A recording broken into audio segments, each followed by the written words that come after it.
ಕನಸಾಗಿದೆ ಖುಷಿ ತಂದಿದೆ ಕರ್ನಾಟಕದ ಇಹ್ಸಾನ್ ಮರವಾಗಿದೆ ಫಲ ನೀಡಿದೆ ಇಖ್ಲಾಸಿನ ಮಹಾ ಇಹ್ಸಾನ್ ದಶ ವರ್ಷದ ಹರ್ಷದಲ್ಲಿ ದಾಳಿಗಳ ಮಹಾ ಅಕ್ಷರ ಕ್ರಾಂತಿ ಪ್ರತಿ ಹೆಜ್ಜೆಗೂ ಬೆಳಕಾದ KCFನ ಅದ್ಭುತ ಪ್ರೀತಿ ಹಾರೈಸುವೆವು ಜೊತೆಯಾಗುವೆವು ಜ್ಞಾನದ ಸಂಭ್ರಮಕ್ಕೆ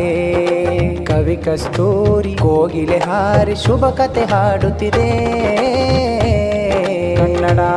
ಮಣ್ಣಿನ ದಾಹ ನೀಗಿಸಿದೆ ಗಲ್ಲಿ ಗಲ್ಲಿಗೋ